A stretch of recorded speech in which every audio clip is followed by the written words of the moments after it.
မပြောမပြီးမတီးမမီဆိုတဲ့စကားအတိုင်းပဲမန်းက break ထားတဲ့အပတ်ဆိုတော့ chapter 1142နဲ့တွဲပြောရမယ် chapter 1143ကထွက်မလာသေးဘူး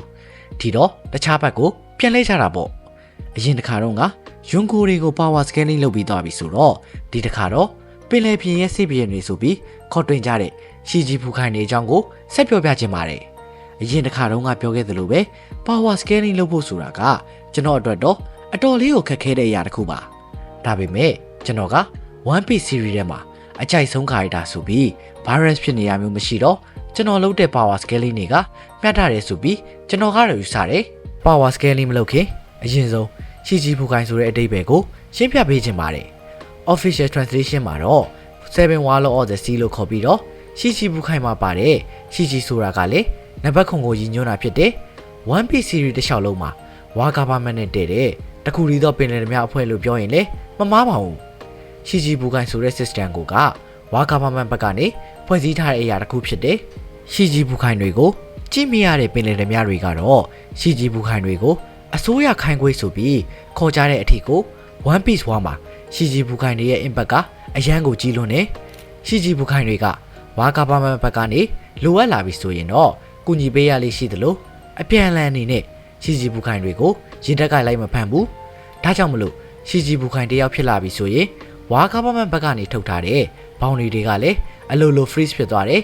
ကျွန်တော်ကဒီနေ့တော့ရှီဂျီဘူခိုင်ဖြစ်ခဲ့ဘူးတဲ့လူစနစ်ရောက်အကြောင်းကိုပြတ်ပေးသွားမှာပါ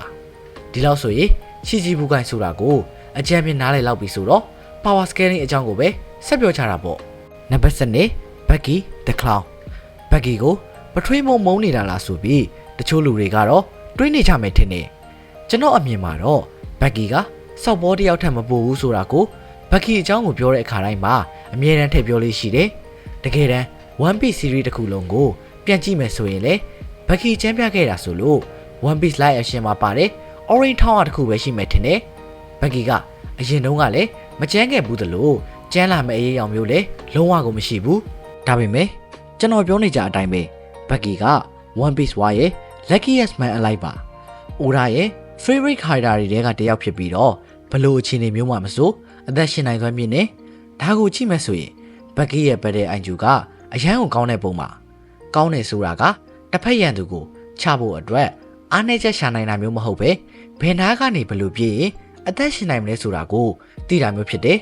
ဒါကလေဘက်တဲ့အန်ဂျူကောင်းတာပဲလေဟုတ်တယ်မလားအခုကျွန်တော်လုပ်နေတဲ့ content ကဘလို့ချမ်းလဲဆိုတာကိုအခြေခံထားတာဆိုတော့ဘက်ကီကချွင်းချက်မရှိပိတ်ကြီးပဲဒါကိုလည်းအကုန်လုံးလက်ခံကြမယ်ထင်တယ်ဘက်ကီရဲ့ပေါင်တွေက3.189 billion berry ရှိတာမလို့ကျွန်တော်ဒီနေ့ပြောပြမယ်ရှီဂျီဘူကိုင်12ယောက်ထဲမှာတတိယအမြင့်ဆုံးဘောင်ဒီပိုင်ရှင်လည်းဖြစ်ပါတယ်နံပါတ်7 Zoan Lava Hanafuda Hanafuda ဆိုတဲ့ရှီဂျီဘူကိုင်ကိုတော့ One Piece fan တော်တော်များများကသိကြအောင်မယ်မထင်ဘူးဘာဖြစ်လို့လဲဆိုတော့ Hanafuda ကမန်းကရော anime မှာပါမပါဘူးသေးပဲအိုရာနဲ့ဖန်တွေအမေးဖြေလောက်ကြတဲ့ SPS မှာပဲပါဘူးသေးလို့ဖြစ်တယ်။ဟာနာဖူဒါအကြောင်းကိုပြောရမယ်ဆိုရင်တော့ဟာနာဖူဒါကအစောဆုံးရှီဂျီဘူခိုင်တွေကတယောက်ဖြစ်ပြီးတော့ခိုင်တို့ရဲ့လက်အောက်မှာအလုပ်လုပ်ခဲ့ဘူးတယ်။ပြောရမယ်ဆိုရင်တော့ဝါကာဘာမန်လက်အောက်မှာရောယွန်ကိုတယောက်ရဲ့လက်အောက်မှာပါတပြိုင်တည်းအလုပ်လုပ်ဘူးတယ်။နှစ်ဦးတည်းတော့ပင်တယ်တမျှပါ။နောက်တစ်ယောက်ကတော့ဒိုဖီပေါ့။မှတ်မိကြသေးလားတော့မသိပေမဲ့ Ace ရဲ့ flashback တွေကိုပြတော့က Ace ဖြုတ်ချလိုက်တဲ့ရှီဂျီဘူခိုင်တယောက်ရှိခဲ့ဘူးတယ်အဲ့ဒီလူကဟာနာဖူဒါပါပဲဟာနာဖူဒါရဲ့ဝါသနာကဇိုးဝမ်ထိုက်ဒီဗယ်ဖရုတွေကိုစုဆောင်းရတာဖြစ်တာမလို့ခိုင်တို့အတွက်အတော်လေးအကျိုးရှိခဲ့တယ်ပြောရမယ်တိုဘီရိုဘိုတွေစားထားတဲ့ဒီဗယ်ဖရုအများစုကဟာနာဖူဒါကစုဆောင်းပြီးတော့ခိုင်တို့ကိုဆက်သထားတာမျိုးပါဒါတည်းမကသေးပဲဟာနာဖူဒါကတိုဘီရိုဘိုတွေကအယ်တီနဲ့ Page 1တို့မောင်နှမ2ယောက်ရဲ့အဖေလည်းဖြစ်ပါတယ် Ace ကိုရှုံးပြီးလို့အယ်တီနဲ့ဖေဝမ်ကိုတွေးဖို့အတွက်အိုနီဂါရှိမကိုပြန်လာတဲ့လမ်းမှာသူ့ကိုမကြည့်နဲ့တဲ့ပင်လယ်ဓမြတွေနဲ့တွေ့ပြီးတော့ဘဝကူးသွားခဲ့ရတာပါဟာနာဖူဒါကအော့စခရင်ခိုင်တာတယောက်ဖြစ်နေတာမလို့ဘလောက်ထိကျန်လဲဆိုတာကိုတော့မသိရသေးဘူးဒါကြောင့်မလို့နံပါတ်7နေရာမှာပဲထားလိုက်ချင်ပါတယ်သိကြတာတစ်ခုကတော့ဟာနာဖူဒါကဘဂီထက်ပိုကျန်တယ်ဟာနာဖူဒါကအော့စခရင်ခိုင်တာတယောက်ဖြစ်တာမလို့ဘောင်ဒီဘလောက်ရှိတယ်ဆိုတာကိုတော့အခုထိမသိရသေးဘူးနံပါတ်10 Shero Master ကက်ကိုမိုရီယာဘာတွေလုံနိုင်လဲဘလောက်ထိကျန်းတယ်ဆိုတာကိုသိထားရတဲ့လူတွေထဲမှာအားမရဆုံးက ဂက်ကိုမိုရီယာလို့ပြောလို့ရတယ်ထရီလာဖာလိုမျိုးမေဂျာအားတစ်ခုရဲ့ဗီလိန်တယောက်ဖြစ်တာတော့မှမိုရီယာအနေနဲ့လုပ်ပြနိုင်ခဲ့တာကတခြားအားကလူတွေနဲ့ရှင်မဲ့ဆိုရင်အတော်လေးနဲ့လို့ပြောရမယ်တကယ်တမ်းပြောရမယ်ဆိုရင်ထရီလာဖာအားရဲ့အဓိကဗီလိန်ကအော်ဆိုပြီးတော့ပြောလို့ရပါတယ်မိုရီယာကခခဲနိုးမိဆိုတဲ့အရေးအသီးကိုစားထားတာဖြစ်တယ်မိုရီယာကသူ့ရဲ့ Devil Fruit ကိုတုံးတက်ရှိတွေရဲ့အရေးကိုခိုးပြီးတော့တေးပြီးသားသူတွေကိုအသက်ပြန်သွင်းနိုင်တယ်ပြောရမယ်ဆိုရင်တော့ဖုတ်ကောင်တွေကိုထိချုံနိုင်တာမျိုးပေါ့မိုရီယာရဲ့ Devil Fruit က overpower ဖြစ်တယ်ဆိုပြီးထင်ရပေမဲ့လေတကယ်တမ်းမှာတော့ထင်တဲ့လောက်ကြီးမကြမ်းဘူး Devil Fruit အစွမ်းတော်တော်များများကိုဟာကီနဲ့ကောင်တာလုံးလို့ရတာမလို့မိုရီယာရဲ့အရေးခိုးတိုက်ခွက်ကိုလည်းဟာကီနဲ့ဘလော့ထားလို့ရတယ်လူဖီတို့အရေးခိုးခံလိုက်ရတယ်ဆိုတာကဟာကီဆိုတာကိုဘူလာကိုလာမတည်သေးတဲ့အခြေအနေမလို့ပါဟာကီကိုလည်းမတုံးတဲ့ Devil Fruit အစွမ်းဆိုတာကလည်းငဘောငကြောင်လေးပေါ်မှာပဲအသုံးဝင်တယ်မိုရီယာကနံပါတ်10နေရာနဲ့ထိုက်တန်တယ်လို့ကျွန်တော်ကတော့ယူဆတယ်မိုရီယာကခိုင်တူနဲ့တိုက်ခဲ့ဘူးတာကိုထည့်ပြောမယ်ဆိုရင်တော့မိုရီယာတယောက်ခိုင်တူနဲ့တိုက်ပြီးတော့ခရူးတစ်ခုလုံးတယောက်မကြံသေးဆုံးခဲ့တဲ့ဝဝကဲရှုံးနေမှုအကြောင်းကိုလည်းမေ့ထားလို့မရပါဘူးအခုတော့မိုရီယာကဘလက်ဘရက်အဖွဲ့အကောင်တွေရဲ့လက်ချက်ကြောင့်တေလားရှင်လားဆိုတာကိုမသိရသေးဘူးမိုရီယာကတော့ freeze bounty 320 million berry ရှိပါတယ်နံပါတ်9မွေးဖြူရည်သားအဝဝီဘဲကတိုင်းစကစ်အပြီးမိတ်ဆက်ခဲ့တဲ့ခိုင်တာတွေထဲမှာကျန်းလာဖို့အတွက်ပိုတရှင်အမြင့်ဆုံးခိုင်တာတွေထဲကတယောက်လို့ဆိုနိုင်တယ်ဝီဘဲက white bear ရဲ့သားလို့သူ့ကိုယ်သူတမုံနေပေမဲ့ One Piece fan တော်တော်များများကတော့ဝီဘဲတယောက်92ကြောင်ပြီးတော့ရှောက်ပြောနေတယ်ဆိုပြီးထင်နေကြတာပါကျွန်တော်ကတော့ဝီဘဲနဲ့ white bear တို့ချာမှာတနည်းမဟုတ်တနည်း biologically နေရတော့ဆက်ဆက်နေမယ်ထင်တယ်လက်ရှိအချိန်ထိတိထားရတဲ့လောက်ဆိုရင်တော့ဝီဘဲမှာက Devil Fruit မရှိဘူးအာမမတ်ဟာကီနဲ့ observation ဟာကီကိုပဲသုံးပြီးတော့ပက်ပြီးတော့ကျန်းနေတာမျိုးကွန်ကာရာဆာကီကတော့မရှိဘူးများတယ်ဝီဘဲကသူ့ကိုလာဖမ်းတဲ့ marine တွေလက်ကနေတော့အတားဟရာထွက်ပြခဲ့တာဆိုတော့တွားရှုလို့မရတဲ့အထဲမှာပါတယ်ဒါပေမဲ့ဝီဘဲရဲ့အားနေချက်ကသူ့ရဲ့အမေ Miss Bakin ပါဝီဘဲက Miss Bakin ရဲ့ညွှန်ကြားမှုမပါရင်အသေးကွဲပြီးကြောင်ပြောင်းနေတဲ့ကျွန်တော်လိုပဲဘာလို့ဘာကြရမှန်းဆိုတာလုံးဝကိုမသိတော့ဘူးရန်သူလားမိတ်ဆွေလားဆိုတာကိုတော့ဝီဘဲကကိုယ်တိုင်မခွဲထားတတ်တဲ့ပဲနဲ့သူ့ရဲ့အမေ Miss Bakin ရဲ့အကူအညီကိုယူရလိရှိပါတယ်ကျန်းလုံးနဲ့ existence တခုကိုပိုင်ဆိုင်ထားပေမဲ့လေမမဘွိုင်းလေးဖြစ်နေတဲ့ဝီဘဲကိုတော့ကျွန်တော်ကနံပါတ်9နေရာမှာပဲနှားလိုက်ချင်ပါတယ်အင်ဘယ်တောင်းကိုရောက်နေတဲ့ဝီဘဲရဲ့ဘောင်ဒီကတော့480 million berry ပါနံပါတ်10 Fast Sun Odyssey ဂျင်ဘေးက main crew ဖြစ်တဲ့ straw အဖွဲ့ဝင်တယောက်ဖြစ်နေတော့ဘလို့ပဲပုံကျန်းနဲ့ဘာတွေအားနေလဲဆိုတာကိုအရန်ကြီးတော့အခြေချိတ်ပြောစရာလုံးမယ်မထင်ဘူးအမှန်တိုင်းပြောရမယ်ဆိုရင်ကူမနဲ့ဂျင်ဘေးတို့နှစ်ယောက်တည်းကတယောက်ကိုရွေးရတာကျွန်တော်အတွက်အတော်လေးခက်ခဲတယ်နှစ်ယောက်လုံးက experience အပြည့်အဝရှိတဲ့စစ်တီတော်တွေဖြစ်နေကြတော့ဘယ်နာကပဲရှင်သူမသားကိုဝါသူ့ဘလို့ပုံစံမျိုးပါဒါပေမဲ့ဂျင်ဘေးကတာမန်လူသားတွေထက်ပို့ပြီးတော့စွမ်းနိုင်တယ်ငါးလူသားတယောက်ဖြစ်တယ်ဆိုပေမဲ့ကူမကတော့ရှာပါမျိုးနဲ့ဘူကနီယာဖြစ်တဲ့အပြင်ဒေါက်တာဗီကာပန်ရဲ့အကူအညီတွေလည်းရထားသေးတယ်ဒီအချက်ကိုကြည့်ပြီးတော့ကူမကဂျင်ဘေးရဲ့အပေါ်ကိုရောက်သွားတယ်လို့ပြောလို့ရပါတယ်ဂျင်ဘေးကနေရာပေါင်းစုံခေါင်းဆောင်မျိုးစုံနဲ့အတူတူတိုက်ပွဲဝင်ခဲ့ဘူးတာမလို့ကောင်းချင်းစိုးချင်းတွေကိုကောင်းကောင်းကြီးနားလည်နေတဲ့ Watchman တယောက်လို့ပြောနိုင်တယ် Fisher Tiger တို့ White Bear တို့လိုမျိုးအနစ်နာခံတတ်တဲ့ခေါင်းဆောင်တွေရဲ့လက်အောက်မှာကျင့်လဲဘူးခဲ့တယ်လို့မျိုးတကူကောင်းဆန်ပြီးအာနာရှင်ဆန်တဲ့ပင်မိုးရဲ့လက်အောက်မှာလည်းခုလုံခဲ့ဘူးပါတယ် knowledge power ဆိုတဲ့စကားအတိုင်းပဲဒီအတွေ့အကြုံတွေက short တွေကိုကောင်းကောင်းကြီးအကျိုးပြုနေတယ်ဆိုတာကျွန်တော်တို့မျက်မြင်ကိုတွေ့ပဲဂျင်ဘေးက observation haki ကိုသုံးတတ်ပြီးတော့အာမမတ် haki မှာလည်းတစ်ဖက်ခန်းကကျွမ်းကျင်တယ်ဂျင်ဘေးသုံးတဲ့ full body အာမမတ် haki ဆိုရင်သုံးနိုင်တဲ့လူတွေကအနည်းစုပဲရှိတယ်ကျွန်တော်ခုနတုန်းကပြောခဲ့သလိုပဲဂျင်ဘေးရဲ့လုံနိုင်စွမ်းကိုတော်တော်များများလေးမြင်ထားပြီးပြီဆိုတော့ bounty 1.1 billion berry ရှိတယ်ဂျင်ဘေးကိုနံပါတ်8နေရာမှာထားလိုက်တာကလက်ခံဖို့ဆင်ပြေမယ်လို့ကျွန်တော်ကတော့ယူဆပါတယ်နံပါတ်9မြစ်တာရှင်ဘာတို့လူမဲ့ကူမရဲ့အကြောင်းကိုအနမဲပဲကြီးတဲ့လူတွေကတော့အများကြီးတည်အောင်မယ်မထင်ဘူးမန်းခါကိုဖတ်ထားတဲ့လူတွေကတော့ကူမက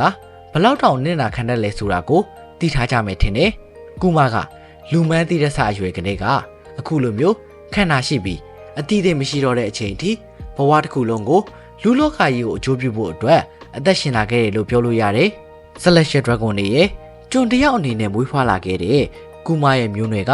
ဘူကနီယာဖြစ်ပြီးတော့လူနာရီယန်တွေလိုမျိုးရှားပါမျိုးနွယ်ပါ။သူ့ရဲ့သမီးဆိုပြီးအမြဲတမ်းပြောနေတဲ့ဘွန်နီဆိုတာကလည်းသူချေရတဲ့အမျိုးသမီးက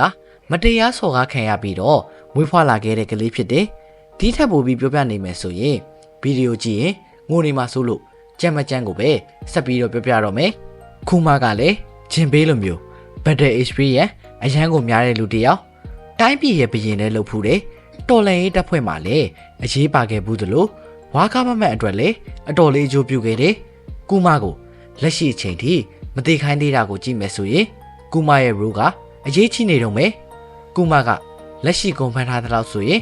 အာမမတ်ဟာကီနဲ့ observation ဟာကီကိုကျွမ်းကျွမ်းကျင်ကျင်အသုံးပြုနိုင်တယ်။စားထားတဲ့ pop free ရဲ့လုံနိုင်စွမ်းကလည်းအတော်လေးချမ်းတယ်လို့ပြောရမယ်။တိုက်ခိုက်မှုတွေလည်းလုံနိုင်တယ်လို့ကိုယ့်ဘက်ကထိမိတ်တွေကိုလည်း support လုပ်နိုင်တယ်။ဘတ်စုံတို့ level fruit မျိုးပါ။ဒါရင်မကသေးပဲဒေါက်တာဖကာဖန်ရဲ့အကူအညီနဲ့ကူမက modified human တယောက်အနေနဲ့လည်းစွမ်းဆောင်နိုင်ပါသေးတယ်။ဘူကနီယာတယောက်ဖြစ်တာမလို့ superhuman strength superhuman ability တွေအကုန်လုံးကိုကူမကအသုံးပြုနိုင်တယ်။ကျွန်တော်အခုပြောပြခဲ့တဲ့လူ6ယောက်ထဲမှာကူမကချွင်းချက်မရှိအကျဉ်းဆုံးပါ။ဒါပေမဲ့နောက်ထပ်ပြောမယ့်6ယောက်က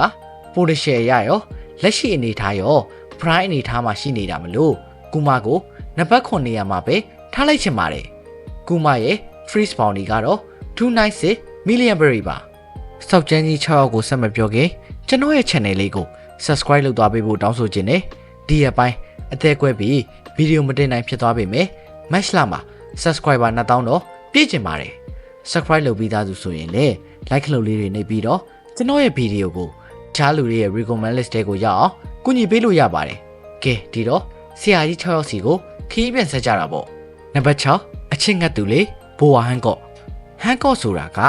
One Piece ဝါရဲ့အချောဆုံးအလားဆုံးမျိုးသမီးတစ်ယောက်ဖြစ်တယ်လို့ရှီဂျီဘူခိုင်ထဲမှာပါတယ်တဝူဒီသောမိန်းကလေးပင်တဲ့များတစ်ယောက်လည်းဖြစ်တယ်။ဒါတွေမကသေးပဲဟန်ကော့ကကူကာရာစာကီကိုသုံးနိုင်တဲ့အမျိုးသမီး3ယောက်ထဲကတစ်ယောက်လည်းဖြစ်ပါတယ်။လူဖီပြန်မကြိုက်တာကတော့တက်တက်တစ်ပိုင်းပေါ့။ဟန်ကော့ကတဝူဒီသောအမျိုးသမီးရှီဂျီဘူခိုင်ဖြစ်ုံနဲ့မကပဲကိုပိုင်တိုင်းပြည်ရှိတဲ့တဝူဒီသောရှီဂျီဘူခိုင်လည်းဖြစ်တယ်။ဒိုဖီတို့ကူမာတို့ဆိုတာကကိုတိုင်းပြည်မဟုတ်ပဲသူများအုပ်စိုးနေတဲ့အတိုင်းပြည်ကိုတက်သိမ်းထားတာမျိုးပါဟန်ကော့ကတော့မင်းမျိုးမင်းတွေကနေဆင်းသက်လာသလိုမျိုးပဲတနည်းအားဖြင့်ပြည်သူတွေကိုယ်တိုင်တင်မြှောက်ထားတဲ့တိုင်းပြည်ခေါင်းဆောင်တယောက်ဖြစ်တာမလို့ကျန်တဲ့နေရာနဲ့မတူဘူးလို့ပြောရမယ်တိုင်းပြည်တစ်ခုတည်းမကပဲခုချဖားရီလို့ခေါ်တဲ့ပင်လယ်ဓမြအဖွဲ့ရဲ့ခေါင်းဆောင်မှာဖြစ်နေတဲ့ဟန်ကော့ကဥဆောင်မှုစွမ်းရည်မှာခက်မြင့်မြင့်ထဲမှာပါတယ်ဟာကီပိုင်းမှာဆိုရင်လေအော်တိုက်ဆော့ဟာကီကိုအသုံးပြုနိုင်တဲ့ရှားပါလူမျိုးစိတ်လို့ပြောရမယ်။ကွန်ကာရာဆာကီဆိုတာကလူတစ်သန်းမှာတယောက်ပဲသုံးနိုင်တာဆိုတော့ရှားတာပဲလေဟုတ်တယ်မလား။ဒီဘက်ဖရူပိုင်းမှာတော့မေရိုနိုမီကိုစားထားတယ်။သူ့ရဲ့လှပမှုနဲ့အတီးအဆွမ်းကိုပေါင်းပြီးတော့ယောက်ျားတူကြီးကို6လက်နေရလို့ပြောမယ်ဆိုရင်လည်းမမားပါဘူး။ဟန်ကော့ရဲ့ဒီဘက်ဖရူကို tish လိုမျိုးဒီဘက်ဖရူချစ်သူလေးကတော့မျက်စိကျနေတာဆိုတော့နောက်ပိုင်းကျရင်ဟန်ကော့ကခုထပ်ပို့ပြီးတော့ကျန်းလာနိုင်တယ်။ဟာကီအစင်တန်းကိုကြည့်မယ်ဆိုရင်လေ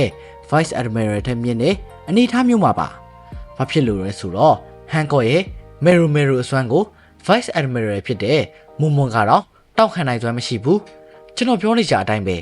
Devil Fruit အစွမ်းဆိုတာကဟာကီနဲ့ဖြီလို့ရတယ်။တကယ်လို့မွန်ကသာဟန်ကော့ထက်ဟာကီတာမယ်ဆိုရင်သူ့ရဲ့လက်ကိုဓာတ်နဲ့ထိုးစရာလိုမယ်မထင်ဘူး။အခုတော့တိရှယ်လက်ချက်နဲ့ဘဝခါတော့မလို့ဖြစ်ခဲ့ရတဲ့ဟန်ကော့အနေနဲ့တယောက်တည်းနေလို့မရတော့ဘူးရေတက်ရန်ကလည်းရှိသေးတော့ဟန်ကော့အနေနဲ့အာကိုရှာမရတော့မယ်ဟန်ကော့အာကိုရမယ့်လူကတော့ကျွန်တော်ပါစတာပါဟန်ကော့မှာအာကိုဖို့ဆိုရင်အချစ်တော်လူဖီနဲ့မိဟောင်းဆွေဟောင်းနေရှိတဲ့ cross kit ဆိုပြီးရွေးချယ်စရာ option တစ်ခုရှိတယ်ဘယ်လန်းကိုပဲရောက်ဟန်ကော့အတွက်ကတော့ safe zone ဖြစ်တာမလို့ဟန်ကော့ကိုမကြခင် screen ပေါ်မှာပြန်မြင်ရဖို့ရှိတယ်နံပါတ်6နေရာကဟန်ကော့ကတော့ဘောင်းဒီ 1.659 billion berry ရှိပါတယ်။နံပါတ်5ရေချောက်တဲ့မီချောင်းကုန်းနေရင်နေသရဝနာမည်ကြီးပေးထားပြီးတော့ရေကိုတင်မတက်ကြောက်ရတဲ့ခရိုကိုတိုင်းကြီးကိုတော့နံပါတ်5နေရာမှာထားခြင်းနဲ့လူမသိသူမသိပင်လယ်ဓမြလေးတယောက်ကရေစွတ်တီးပြီးတော့အင်ဖရထောင်းကိုပို့လိုက်တော့ကခရိုကိုတိုင်းရဲ့ဇလန်ကို တခန်းရက်ပြီလို့ထင်ခဲ့ပေမဲ့အင်ဘယ်တောင်းအမှာပြန်ပါလာခဲ့တဲ့ခရိုကိုတိုင်းကရှေ့လျှောက်လေအရေးပါနေအောင်မှာပါလုံနိုင်စွမ်းတွေကိုခဏထားစဉ်းစားနိုင်စွမ်းကိုအရင်ကြည့်မယ်ဆိုရင်ခရိုကိုတိုင်းရဲ့အုံနောက်ကိုပြီးတဲ့လူကလက်ချိုးပြီးရည်လို့ရတယ်ဘလို့ချင်းနေမျိုးမှာဘလို့ညစ်ပတ်လိုက်မယ်ဆိုရင်ဘလို့ကောင်းကျိုးတွေရမလဲဆိုတာကိုခရိုကိုတိုင်းကကောင်းကောင်းကြီးနားလဲတာမလို့ cross kick ကိုထောင်ဖို့ဆုံးဖြတ်လိုက်တာမျိုးပါမီဟောတယောက် cross kick နဲ့လာပူးပေါင်းနေဆိုတာကလည်းခရိုကိုတိုင်းရှိနေလို့ဖြစ်တယ်မီဟောလိုမျိုးဆရာကြီးကအသင်းအဖွဲ့နဲ့လှုပ်ဖို့အတွက်ဆုံးဖြတ်ခဲ့တဲ့ဆိုကြတဲ့ကခရိုကိုတိုင်းရဲ့ဖြစ်တည်မှုကဘလောက်ထိကျန်းနေဆိုတာကိုအရှင်းမြင်နိုင်ပါတယ်ခရိုကိုတိုင်းကဆူနာနိုမီဆိုတဲ့တဲအသီးကိုစားထားတာဖြစ်တယ် One Piece fan တော်တော်များများကခရိုကိုတိုင်းကို Awaken Devil Fruit user တယောက်အနေနဲ့သတ်မှတ်ထားကြတယ်ကျွန်တော်လည်းဒီຢာကိုလက်ခံတယ်ခရိုကိုတိုင်းလိုမျိုးညံပြေးပြီးတော့ Battle Experience ကလည်းအတော်လေးများတဲ့လူတယောက်က Devil Fruit Awaken ဖြစ်ထားမယ်ဆိုရင်လည်းလက်ခံပေးလို့ရပါတယ်ခရိုကိုတိုင်းကိုနံပါတ်5နေရာမှာထားရတာကအရန်ကြီးကျန်းနေလို့ဆိုတာတဲ့ဖြတ်တိုးညံတဲ့လုံနိုင်စွမ်းကအတော်လေးအထင်ကြီးစရာကောင်းနေလို့ပါဘောင်ဒီ 1.959 billion berry ရှိတဲ့ခရိုကိုတိုင်းကအာမမတ်ဟာကီ3တဲ့ချောင်းကိုပဲ confirm လုပ်ထားရပါသေးတယ်နံပါတ်4မိုးကြရွှေကိုဒေါ်ဖလန်မင်ကိုတာသမီမကောင်းတော့မိဘကောင်းမိဘမကောင်းတော့ဘသူ့ကိုဆောက်ပစ်တင်ရမယ်မသိတဲ့အခြေအနေမျိုးကိုရင်ဆိုင်ခဲ့ရတာကတော့ဒိုဖီပါအဖေဖြစ်တဲ့သူက Slash Dragon ဘွားကနေတာမန်ပြည်သူဘွားကိုရွေးချယ်လိုက်တာကဒိုဖီကိုဒူးစရိုက်လန်းရအောင်တွန်းပို့ပေးလိုက်တာလို့ပြောလို့ရတယ်အဖေကိုတက်ပြီးမူတီယူခဲ့တဲ့ဒိုဖီကသူ့လမ်းချောင်းမှာလာပိတ်နေမိသားစုကိုတော့မှအရှင်ထားတဲ့လူမျိုးမဟုတ်ဘူးပြောရမယ်ဆိုရင်ဒိုဖီကလူကြိုက်အများဆုံးအန်တာဂိုနစ်တယောက်လို့တော့ပြောလို့ရပါတယ်ဒိုဖီရဲ့လုံပုံကိုင်းပုံတွေနဲ့အပြုတ်အမူတွေကလည်းအတော်လေးအထာကျတာဆိုတော့ဒီအရာကိုညင်းစရာတော့မလိုဘူးဒီဗက်ဘရုအဆွမ်းကရိုးရှင်းနဲ့အီတိုနိုမီဆိုတဲ့ကြိုးတီးဖြစ်နေပေမဲ့ဒိုဖီနဲ့ပေါင်းစားလိုက်တဲ့အချိန်မှာတော့တိုင်းပြည်တစ်ခုလုံးကိုဖျက်ဆီးနိုင်တဲ့အဆင့်ထိကိုရောက်သွားပါတယ်ဒိုဖီသုံးပြခဲ့တဲ့ဘာကီအဆွမ်းဆိုရင်အက်ဒမီရယ်အဆင့်ရှိတဲ့ဖူဂျီရိုရာတောင်မှဖျက်ဆီးနိုင်စွမ်းမရှိဘူးဟာကီဆိုရင်လေအာမမတ်ဟာကီ observation ဟာကီနဲ့ကွန်ကာရက်ဟာကီသုံးခုလုံးကိုသုံးနိုင်ပါတယ်ဒါရင်မကသေးပဲဒိုဖီကအန်နာဝါရဲ့ဘရင်တယောက်ပါ One Piece ဝါမှာဖြစ်ပျက်သမျှဒုစရိုက်မှုတွေရဲ့90%လောက်ကဒိုဖီနဲ့တနည်းမဟုတ်တနည်းပတ်သက်နေရမျိုးပါဒိုဖီကိုမတိုးတက်စီခဲ့တဲ့အချက်ကလည်းစီးပွားရေးကိုပို့ပြီးတော့အာယုံဆိုင်ခဲ့လို့ဆိုပြီးပြောလို့ရပါတယ်ဒိုဖီကလက်ရှိအချိန်မှာထောင်နှန်းဆန်နေရတယ်ဆိုပေမဲ့သတင်းစာအမြင်ဖတ်တာမလို့အပြင်လောကနဲ့တော့အဆက်အသွယ်ပြတ်မသွားဘူးလူဖီတယောက်ယွန်ကိုဖြစ်သွားတာတွေကအစဖြစ်ပျက်သမျှကိစ္စတော်တော်များများကိုဒိုဖီတယောက်သိထားပါတယ်ဒါရင်မကသေးပဲ Marine Jones မှာရှိတဲ့လက်ဝက်အကြောင်းအရာတွေကိုလည်းဒိုဖီကသိထားတာဆိုတော့သိကြပါ One Piece ဇက်ခုံပေါ်ကိုပြတ်တက်လာအောင်ပါတချို့ကတော့ Cross Kick ကိုအခြေပြုပြီးတော့ Imperial 2.0 ဖြစ်လာအောင်မယ်ဆိုပြီးပြောနေကြတာမျိုးလည်းရှိတယ်ဘလို့ဖယ်နည်းနဲ့ပြန်ပေါ်လာမလဲဆိုတာကိုတော့ဆက်ပြီးတော့စောင့်ကြည့်ရအောင်မယ်ဒိုဖီကတော့ Freeze Bounty 340 million berry ရှိပါတယ်နံပါတ်3 Trafalgar Day Waterloo လောကလည်းစခရင်ပေါ်မှာအများကြီးပါလာခဲ့ဘူးတဲ့လူဆိုတော့အရန်ကြီးတော့အကျက်ချက်ပြောကြလို့မှမထင်ဘူးလောစပြီးအရေးပါလာတဲ့ပန်းဟာဆက်အားကနေဝါနိုအားအထိဖြစ်ပျက်ခင်းရတွေကလောရဲ့ဇညုံတွေလို့တော့ပြောလို့ရပါတယ်ဒိုဖီကိုနှိမ်နင်းဖို့အတွက်ဆဆွဲခဲ့တဲ့ပလန်ကလူဖီတယောက်ယွန်ကိုဖြစ်လာဖို့အထိကိုကြီးကျယ်သွားခဲ့တယ်ဒါကိုကြည့်မယ်ဆိုရုံနဲ့နေလောတယောက်ဘလောက်ထိတောင်ပလန်နီစကေကောင်းလဲဆိုတာကိုတိတိတသားမြင်နိုင်တယ် Rose Generation တွေကတယောက်ဖြစ်တာနဲ့အညီလောကဝါကာပမန်ကိုအတော်လေးဒုက္ခပေးခဲ့တယ်